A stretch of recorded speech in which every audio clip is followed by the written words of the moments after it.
Bonjour à tous et bienvenue dans cette nouvelle vidéo dans laquelle nous allons parler de la Seconde Guerre mondiale. De 1939 à 1945, le monde est plongé dans une guerre totale. L'enjeu de la guerre n'est pas en effet seulement de remporter une victoire militaire, mais de détruire l'ennemi défini selon un point de vue idéologique. Selon les camps, les ennemis peuvent être les démocraties, le communisme, les juifs ou bien le nazisme et le régime militariste japonais. Toutes les sociétés furent touchées par la violence de guerre qui trouva son point culminant dans le génocide des Juifs et des Tziganes. Voyons d'abord dans une première partie une guerre totale par son étendue. La période de 1939-1942 voit les victoires de l'Axe. Entre 1939 et 1941, grâce à la Blitzkrieg, la Wehrmacht envahit l'Europe. Seul le Royaume-Uni résiste. En Asie, après l'invasion de la Chine en 1937, le Japon progresse dans le Pacifique et vers le sud-ouest où il conquiert l'Indochine français et attaque l'Empire britannique des Indes en 1942. L'année 1942 est l'apogée territorial et militaire des forces de l'Axe. L'année 1943 est un tournant de la guerre. Les Alliés vont commencer à l'emporter. Le 1er janvier 1942, 26 pays réunis en une coalition nommée les Nations Unies s'engagent à poursuivre ensemble la guerre contre l'Axe.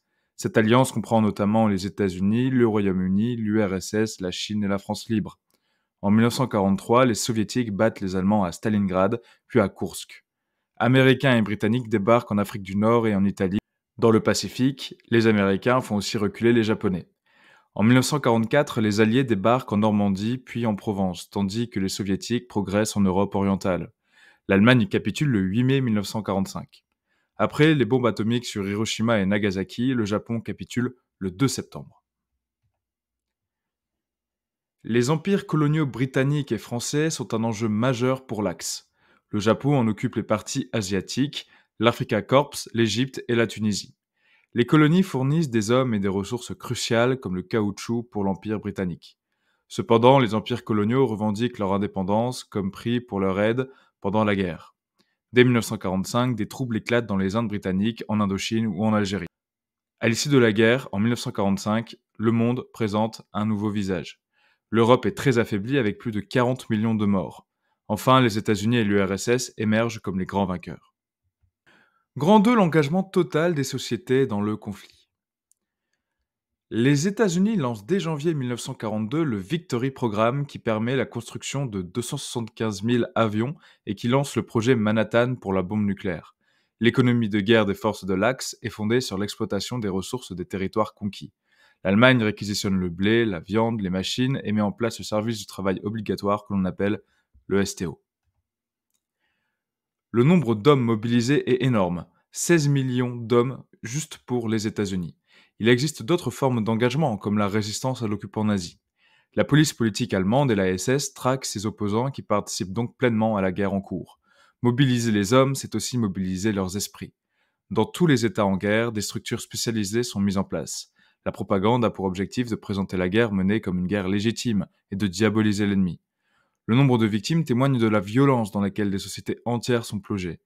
60 millions de morts au total, un tiers de militaires et deux tiers de civils. Grand 3, l'anéantissement de l'ennemi. La guerre conduit à une radicalisation de la politique antisémite nazie.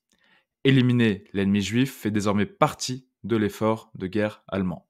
Attention à ne pas confondre les camps de concentration et les camps d'extermination, j'ai mis ici les deux définitions.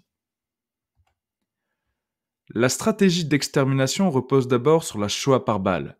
Les Einsatzgruppen sont chargés d'exécuter en masse des Juifs et des Tziganes dès l'invasion de la Pologne en 1939. Ils agiront de même à partir de l'invasion de l'URSS en 1941. La conférence de Wannsee, le 20 janvier 1942, constitue une preuve écrite de la volonté d'extermination des Juifs par les nazis. Elle repose sur un langage en partie codé où solution finale signifie extermination. Le bilan est terrible, 6 millions de Juifs tués, 240 000 Tziganes exterminés. Pendant la Seconde Guerre mondiale, les bombardements sont massifs. La bataille d'Angleterre voit le pilonnage de Londres par l'aviation allemande. À partir de 1943, les Alliés bombardent les villes allemandes comme Dresde. Le 6 août 1945, les Américains lancent une première bombe atomique sur Hiroshima. Le 9 août, une seconde bombe tombe sur Nagasaki.